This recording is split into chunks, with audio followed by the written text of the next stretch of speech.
별 둘짜리 딸이 뭘 할 수 있죠? 설마 일반 병사들이랑 똑같이 청소나 하려고 군대 온 건 아니겠죠?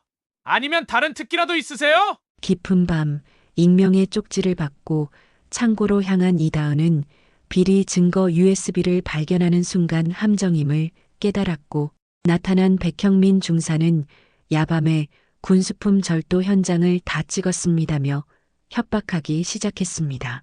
절망에 빠진 이다은이 아버지에게 마지막 편지를 보낸 지 이틀 후 부대 상공의 군용 헬기가 나타나 별 2개를 단 이대성 장군이 내려왔고 그는 백형민 앞에 서서 내 딸에게 내가 무슨 짓을 했는지 다 압니다고 선언했습니다. 대형 스크린에 백형민의 모든 비리가 공개되며 그가 무릎을 꿇는 순간 징계위원회장에서 절망에 빠져있던 이다은은 다은아, 아빠가 왔어라는 목소리에 고개를 들어 아버지와 눈물의 재회를 하게 되었습니다. 오늘의 이야기 시작합니다. 그 전에 잠깐 구독과 좋아요 눌러주시면 복 받으실 거예요. 이대성 장군의 손가락이 딸의 어깨 위 계급장을 조심스럽게 만졌습니다. 하사 계급장이 5월의 따스한 햇살에 반짝이며 빛을 발했죠. 이다은의 얼굴에는 설렘과 긴장이 뒤섞인 표정이 떠올라 있었어요. 22년 동안 꿈꿔왔던 순간이었습니다. 다은아, 축하한다. 이대성의 목소리에는 아비의 자랑스러움이 묻어났어요. 하지만 그의 눈동자 깊숙한 곳에는 딸조차 모르는 무거운 그림자가 드리워져 있었습니다. 20년 전 그 역시 젊은 장교로서 첫 부임지에서 겪었던 쓰라린 기억이 떠올랐거든요. 당시 이대성은 정보사령부 소속 대위였습니다. 새로 배속된 이등병 한 명이 있었죠. 김민수라는 이름의 20살 청년이었어요. 순박하고 성실했던 그 병사는 이대성을 형처럼 따랐습니다. 하지만 이대성의 한 번의 판단 실수가 그 청년의 목숨을 앗아갔어요. 작전 중 잘못된 정보를 전달했고 김민수는 적진에서 돌아오지 못했습니다. 아빠, 제가 정말 군인이 된 거죠? 이다은의 맑은 목소리가 이대성의 회상을 깨뜨렸습니다. 딸의 환한 미소를 바라보며 이대성은 마음 깊은 곳에서 다짐했어요. 부디 너는 나처럼 후회하는 군인이 되지 마라.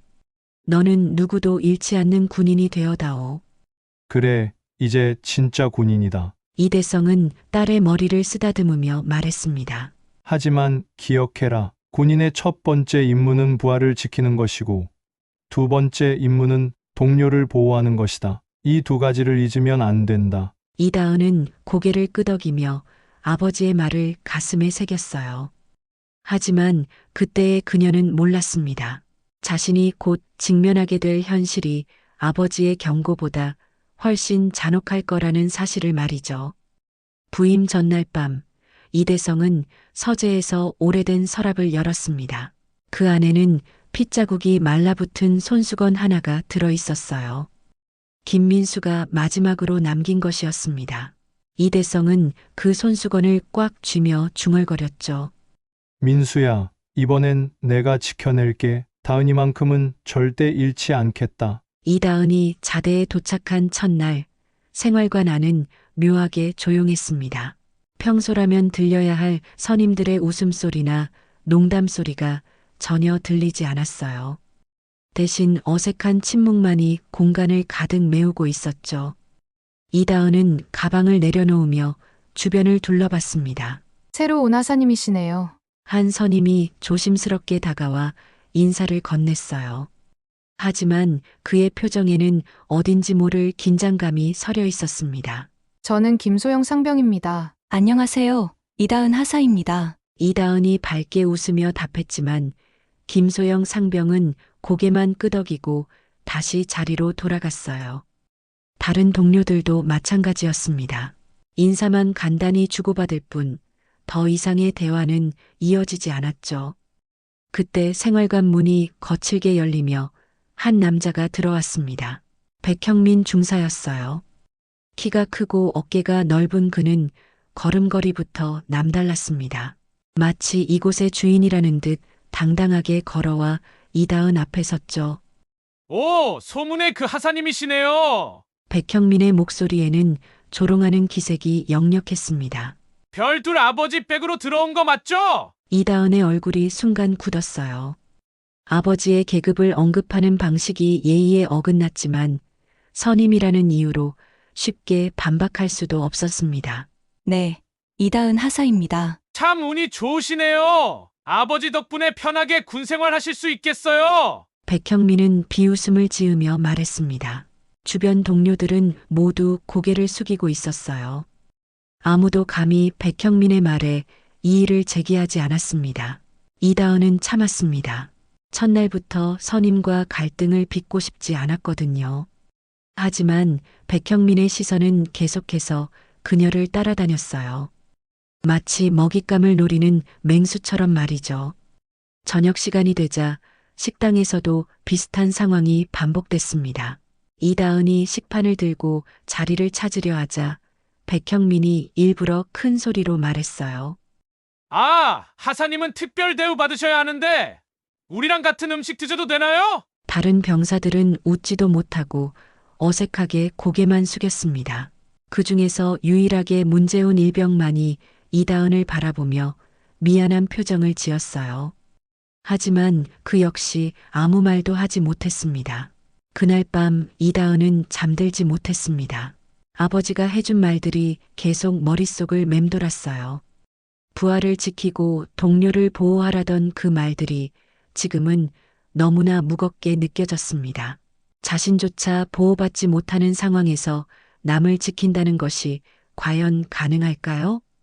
부임 일주일째, 이다은의 하루는 백형민 중사의 부당한 지시로 시작됐습니다. 하사님, 오늘은 화장실 청소 맡아주세요. 아, 그리고 부대 밖 쓰레기통도 비워주시고요. 계급상 하사인 이다은이 해야 할 업무가 아니었습니다. 하지만 백형민은 교묘하게 명령을 포장했어요. 진참이니까 부대 구석구석 익혀두는 게 좋겠죠? 거부할 명분을 찾기 어려웠습니다.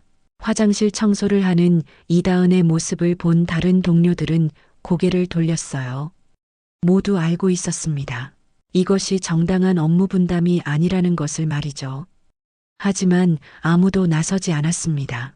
백형민의 권력 앞에서는 모두가 침묵할 수밖에 없었거든요.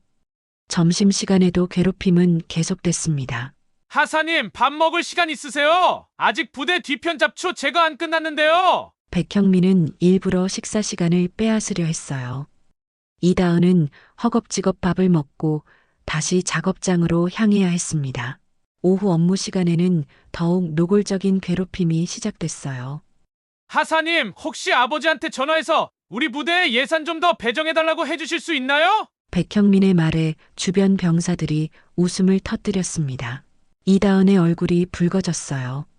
중사님, 그런 것은 제가 할 수 있는 일이 아닙니다. 이다은이 조심스럽게 말했지만 백형민은 더욱 기세를 올렸습니다.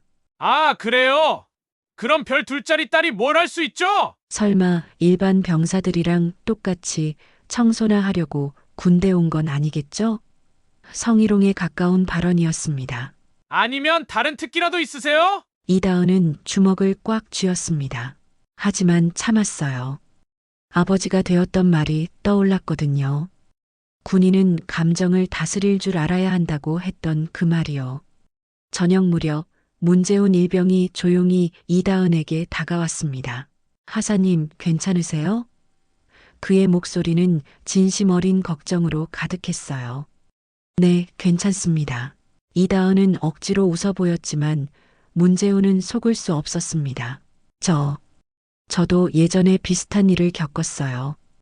백 중사님이 마음에 안 드는 사람이 있으면 끝까지 괴롭히거든요. 문재훈의 말에 이다은은 놀랐습니다. 하지만 참고 견디시면 언젠가는 지나갈 거예요. 고마워요. 이다은은 작은 목소리로 대답했습니다. 그제서야 이곳에서 자신의 편이 되어줄 사람이 있다는 것을 깨달았어요. 하지만 문재훈도 조심스러웠습니다. 백형민에게 들키면 자신도 표적이 될 수 있었거든요. 그는 주변을 살피며 말했어요. 하사님, 조심하세요. 백 중사님은 생각보다 무서운 사람이에요. 그날 밤 이다은은 베개를 적셨습니다. 군인이 되어서는 안 될 일이었지만 더 이상 참기 어려웠어요. 아버지에게 전화를 걸고 싶었지만 그럴 수도 없었습니다. 스스로 해결해야 할 문제라고 생각했거든요. 한 달이 지나자 이다은의 상황은 더욱 악화됐습니다. 백형민의 괴롭힘은 점점 교묘해졌고 다른 동료들과의 거리는 더욱 멀어졌어요. 식사 시간에도 혼자 앉아야 했고 업무 중에도 도움을 청할 사람이 없었습니다. 어느 날 저녁 이다은의 침상 위에 작은 쪽지 하나가 놓여 있었어요. 누가 두고 간 건지 알 수 없었습니다. 쪽지에는 이렇게 적혀 있었죠. 부대 내 비리 증거가 담긴 USB가 창고에 숨겨져 있습니다. 오늘 밤 12시에 제3창고로 오세요. 당신을 도와드리겠습니다. 이다은은 쪽지를 읽고 또 읽었어요. 혹시 이것이 자신을 구해줄 실마리가 될 수 있을까요? 백형민의 비리를 증명할 수 있다면 지금까지의 괴롭힘에서 벗어날 수 있을지도 모르겠다는 생각이 들었습니다. 밤이 깊어가자 이다은은 조심스럽게 생활관을 빠져나왔어요. 제3창고는 부대 끝자락에 있는 낡은 건물이었습니다. 평소에는 잘 사용하지 않는 곳이라 주변이 어둡고 쓸쓸했어요. 창고 문을 열고 들어서니 곰팡이 냄새가 코를 찔렀습니다.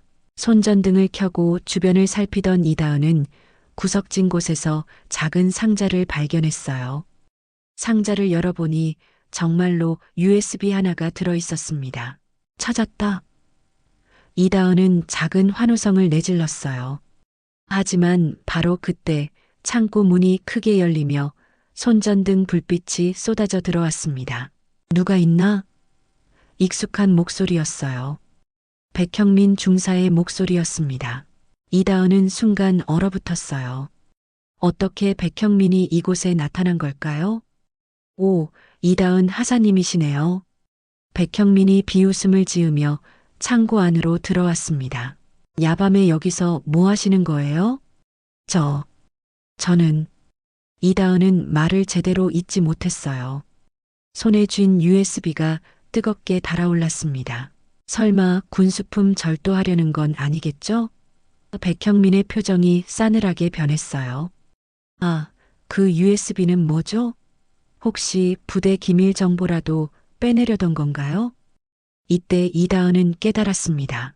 이 모든 것이 백형민의 함정이었다는 것을 말이에요. 쪽지도 USB도 모든 것이 자신을 궁지로 몰아넣기 위한 계획이었던 거죠. 증거는 다 있어요. 백형민이 휴대폰을 들어 보였습니다. 야밤에 창고에 침입해서 군수품을 훔치려 하는 장면까지 다 찍었거든요. 이걸로 징계위원회에 회부하기엔 충분하겠네요. 이다은의 다리에 힘이 빠졌어요. 이제 정말로 끝이구나 싶었습니다. 아버지의 명예까지 실추시키게 될 상황이었어요. 어떻게 하시겠어요? 백형민이 다가오며 말했습니다. 이 일을 조용히 넘어가게 해드릴 수도 있어요. 대신 조건이 있겠지만요. 이다은은 백형민의 눈빛에서 소름 끼치는 욕망을 읽었어요. 그의 진짜 목적이 무엇인지 이제야 명확해졌습니다. 군수품 절도 누명은 시작에 불과했어요. 시간을 드릴게요. 내일까지 생각해 보세요. 백형민은 여유로운 표정으로 창고를 나갔습니다. 현명한 선택하시길 바라요. 혼자 남겨진 이다은은 바닥에 주저앉았어요.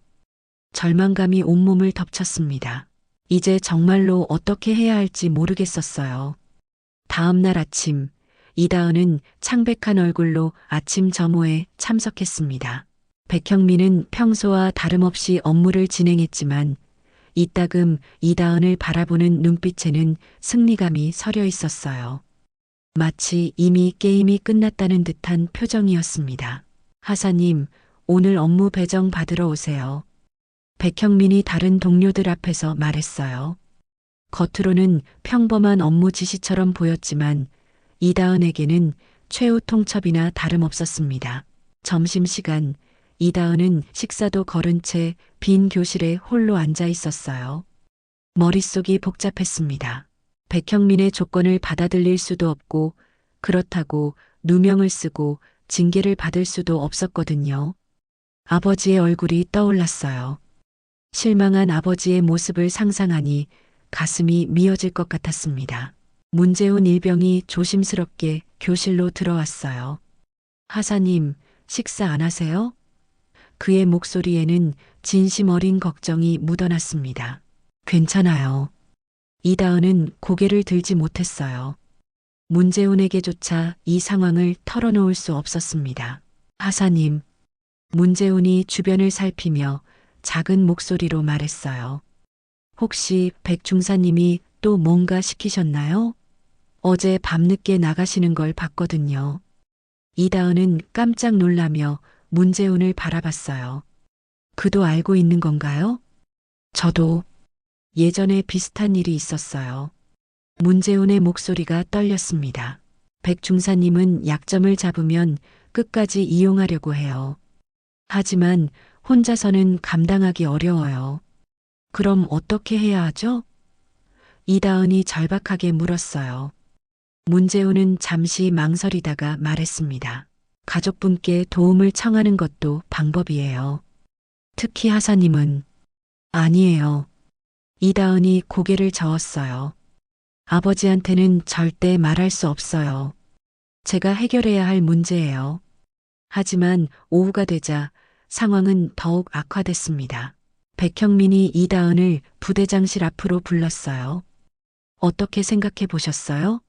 시간이 별로 없는데요. 저는 이다은의 목소리가 떨렸어요. 아, 그런데 말이에요. 백형민이 갑자기 휴대폰을 꺼냈습니다. 어젯밤 사진들 정말 잘 나왔네요. 부대장님께서 보시면 놀라실 거예요. 그 순간 이다은은 결심했어요. 더 이상 혼자 감당할 수 없었습니다. 아버지에게 마지막 구원의 손길을 청해야겠다고 생각했어요. 그날 밤 이다은은 편지지를 펼쳤습니다. 펜을 잡은 손이 떨렸어요. 무엇부터 써야 할지 모르겠었습니다. 아빠에게 첫 줄을 쓰고 나니 눈물이 흘러내렸어요. 아빠, 저 너무 무섭고 힘들어요. 이곳은 제가 생각한 군대가 아니에요. 정의롭고 명예로운 곳이라고 믿었는데 여기는 약자를 괴롭히고 비리가 만연한 곳이에요. 편지를 쓰면서 지금까지 참아왔던 모든 감정들이 쏟아져 나왔습니다. 백형민의 괴롭힘, 동료들의 외면, 그리고 어젯밤의 함정까지 모든 것을 솔직하게 적었어요. 아빠가 항상 말씀하신 군인의 명예가 여기서는 비웃음거리가 되어 저는 어떻게 해야 할지 모르겠어요. 도와주세요, 아빠. 마지막 줄을 쓰고 나자 이다은은 책상에 엎드려 흐느꼈습니다. 편지를 받은 이대성은 서재에서 혼자 그것을 읽었어요. 딸의 절규 같은 글을 읽으며 그의 주먹이 떨렸습니다. 20년 전 김민수를 잃었을 때의 무력감이 다시 몰려왔어요. 이대성은 서랍에서 핏자국이 말라붙은 손수건을 꺼냈습니다. 김민수의 마지막 유품이었어요. 민수야, 이번엔 다르다. 내가 반드시 지켜낼 거다. 그의 목소리에는 단단한 결의가 서려 있었습니다. 이틀 후 이른 아침 부대 상공에 낯선 소음이 울려 퍼졌습니다. 헬리콥터 날개가 돌아가는 소리였어요. 모든 장병들이 밖으로 나와 하늘을 올려다봤습니다. 군용 헬기 한 대가 부대 운동장 한가운데로 천천히 하강하고 있었거든요. 저게 뭐지? 누가 오는 거야? 병사들 사이에서 웅성거림이 일어났어요. 평소에는 볼 수 없는 광경이었습니다. 헬기에서 내뿜는 강한 바람 때문에 주변 먼지가 소용돌이치며 날아올랐어요. 백형민 중사도 상황을 파악하려고 밖으로 나왔습니다. 하지만 그의 표정에는 여전히 여유가 있었어요. 설마 이다은과 관련된 일일 거라고는 생각하지 못했거든요. 헬기가 완전히 착륙하자 문이 열렸습니다. 그리고 그 안에서 군복을 단정히 차려입은 한 남자가 내려왔어요. 가슴에는 별 2개가 빛나고 있었습니다. 이대성 장군이었어요. 이대성은 헬기에서 내리자마자 주변을 둘러봤습니다. 딸이 고통받았을 이곳의 모든 풍경을 눈에 담았어요. 그의 표정은 차갑게 굳어 있었습니다. 20년 전 김민수를 잃었을 때와는 다른 각오로 가득 차 있었어요. 부대장이 황급히 달려와 격려를 했습니다. 이대성 장군님, 갑작스러운 방문에 내 딸 어디 있나? 이대성의 목소리는 낮지만 강력했어요. 주변 공기가 긴장으로 가득 찼습니다. 한편 생활관에서 이 모든 상황을 지켜보던 이다은은 믿을 수 없다는 표정이었어요. 정말로 아버지가 온 걸까요? 편지를 보낸 지 이틀 만에 이런 일이 벌어질 줄은 꿈에도 몰랐습니다. 이대성은 부대장의 안내를 받으며 이다은이 있는 곳으로 향했어요. 그 과정에서 백형민 중사와 마주쳤습니다. 백형민은 처음에는 이대성이 누구인지 몰랐어요. 하지만 가슴의 별을 보는 순간 얼굴이 새하얗게 변했습니다. 백형민 중사? 이대성이 백형민의 계급장을 확인하며 말했어요. 내 딸에게, 내 부하들에게 내가 무슨 짓을 했는지 다 안다. 백형민은 당황했지만 억지로 침착함을 유지하려 했어요. 장군님, 무슨 말씀인지 모르겠다고? 이대성의 눈빛이 차갑게 변했습니다. 그럼 지금부터 보여주지. 이대성은 미리 준비해온 태블릿을 꺼냈어요. 그 안에는 백형민의 모든 비리 행각이 담긴 증거들이 들어 있었습니다. 부대 예산 횡령, 부하들에 대한 괴롭힘, 그리고 성희롱까지. 이대성은 이틀 동안 모든 정보망을 동원해 증거를 수집했던 거예요. 부대 전체가 볼 수 있도록 대형 스크린을 준비해라. 이대성이 부대장에게 명령했습니다. 모든 장병들이 진실을 알아야 한다. 곧 부대 운동장에 대형 스크린이 설치됐어요. 모든 장병들이 모여들었습니다. 백형민의 얼굴은 이미 절망으로 일그러져 있었어요. 스크린에 백형민의 비리 증거들이 하나씩 공개되기 시작했습니다. 녹취록, 사진, 그리고 피해자들의 증언까지. 지켜보던 장병들 사이에서 탄식이 터져나왔어요. 그동안 숨겨져 있던 진실이 마침내 드러나는 순간이었습니다. 이것이 바로 너희들이 따르던 선임의 실체다. 이대성의 목소리가 운동장 전체에 울려 퍼졌어요. 군인의 명예를 더럽힌 자들은 이곳에 있을 자격이 없다. 백형민은 무릎을 꿇었습니다. 더 이상 변명할 여지가 없었어요. 그와 함께 비리에 연루된 다른 간부들도 차례로 고개를 숙였습니다. 내 딸은 어디 있나? 이대성이 다시 물었어요.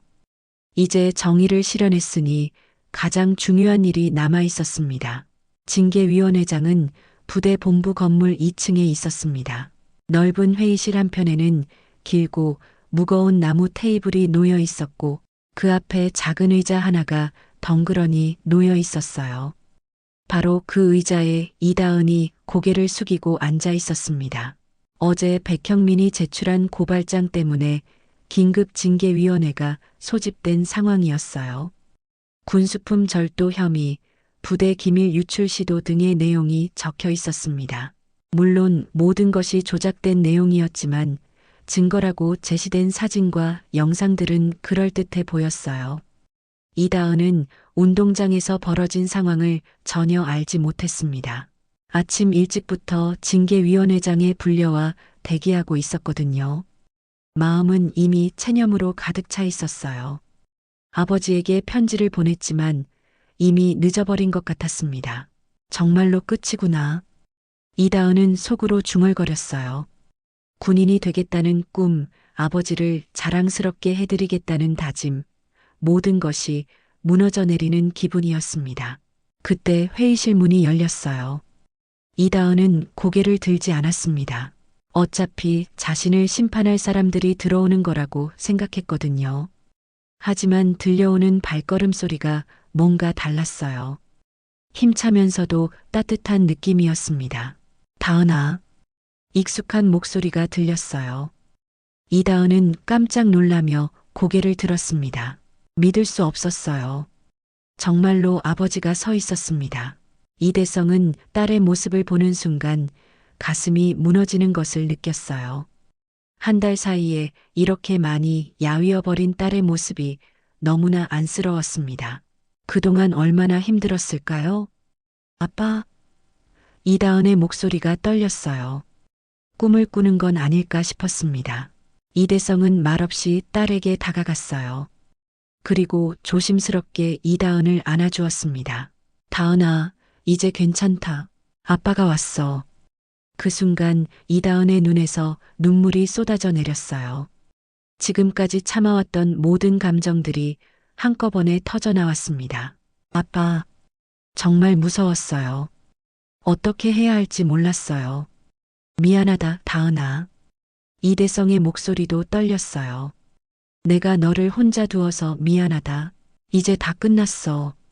이다은은 아버지의 군복을 움켜쥐며 울부짖었어요. 아빠, 저 정말 아무것도 안 했어요. 누명이에요. 백중사님이 저를 알고 있다. 이대성이 딸의 머리를 쓰다듬으며 말했어요. 모든 걸 다 알고 있어. 너는 잘못한 게 하나도 없다. 회의실 밖에서는 소란스러운 소리가 들려왔어요. 백형민과 그의 공범들이 헌병들에게 연행되고 있는 소리였습니다. 하지만 이다은과 이대성은 그런 것들은 중요하지 않았어요. 지금 이 순간 서로를 다시 만날 수 있다는 것만으로도 충분했습니다. 고마워요, 아빠. 이다은이 작은 목소리로 말했어요. 편지 받고 정말 와주셨네요. 당연하지. 이대성이 딸의 얼굴을 바라보며 말했습니다. 내가 너를 지키지 못하면 누가 지키겠니? 너는 내 딸이잖아. 부대장이 조심스럽게 회의실로 들어왔어요. 장군님, 모든 절차가 끝났습니다. 이다은 하사의 혐의는 완전히 무죄로 판명됐고 백형민 중사는 즉시 구속수사에 들어갑니다. 고맙습니다. 이대성이 고개를 끄덕였어요. 하지만 그의 시선은 여전히 딸에게 머물러 있었습니다. 이다은은 이제야 진짜로 모든 것이 끝났다는 걸 실감했어요. 악몽 같았던 한 달이 마침내 지나간 거였습니다. 아버지의 따뜻한 품 안에서 이다은은 처음으로 마음의 평안을 찾을 수 있었어요. 한 달 후 부대는 완전히 새로운 모습으로 변해 있었습니다. 백형민과 그의 공범들이 모두 제거된 후 건전한 부대 문화가 자리 잡기 시작했어요. 새로 부임한 간부들은 투명하고 공정한 방식으로 부대를 운영했습니다. 이다은은 부패 감시부서로 전속됐어요. 부대장의 특별 배려였습니다. 이다은 하사야말로 이 일에 가장 적합한 사람이야. 부대장은 이다은의 용기와 정직함을 높이 평가했거든요. 첫 출근 날 이다은은 새로운 사무실에서 문재훈 일병을 만났어요. 그도 부패 감시부서로 전속되어 왔던 거였습니다. 문재훈 일병, 여기서 만나니까 새롭네요. 이다은이 밝은 표정으로 말했어요. 예전에 어둡고 절망적이었던 모습은 완전히 사라져 있었습니다. 하사님, 축하드려요. 문재훈도 환하게 웃었어요. 제가 용기를 낼 수 있었던 것도 하사님 덕분이에요. 문재훈은 백형민 사건 당시 결정적인 증언을 제공했던 인물이었어요. 그동안 혼자 간직하고 있던 백형민의 비리 증거들을 모두 공개했습니다. 덕분에 수사가 훨씬 수월해질 수 있었죠. 용기 있는 제보로 부대 정화에 크게 기여했다. 문재훈은 부대장으로부터 표창을 받았어요. 시상식에서 문재훈의 어머니도 참석했는데 아들을 자랑스러워하는 모습이 인상적이었습니다. 이제 정말 좋은 곳에서 일하게 됐네요. 문재훈이 새 사무실을 둘러보며 말했어요.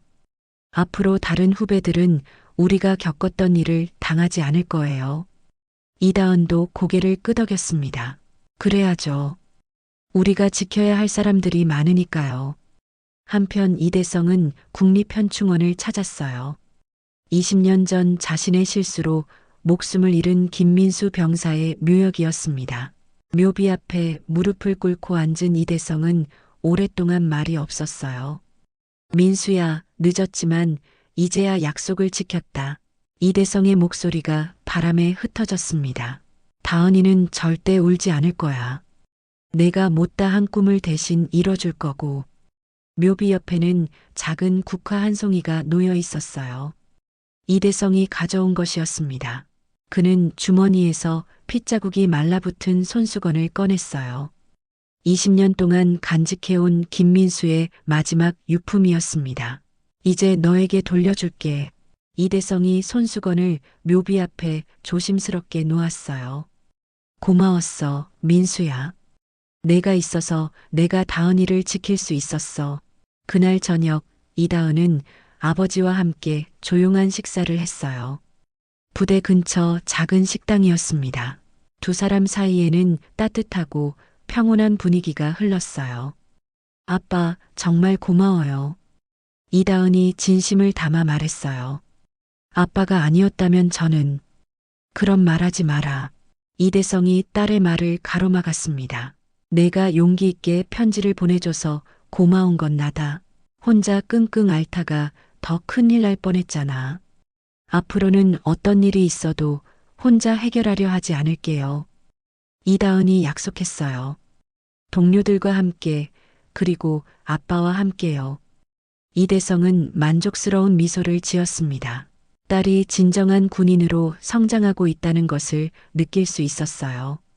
단순히 명령에 복종하는 군인이 아니라 정의를 실현하고 약자를 보호하는 진짜 군인으로 말이요. 다은아. 이대성이 딸의 손을 잡으며 말했어요. 내가 정말 자랑스럽다. 이제 진짜 군인이 됐구나. 달빛이 식당 창문을 통해 두 사람을 비춰주고 있었습니다. 부녀의 얼굴에는 평안과 희망이 가득했어요. 긴 악몽이 끝나고 새로운 시작이 펼쳐지고 있었습니다. 오늘도 귀한 시간 내어 끝까지 시청해주신 구독자 여러분 진심으로 감사드립니다. 오늘의 이야기가 마음을 울렸다면 구독과 좋아요, 댓글 부탁드립니다.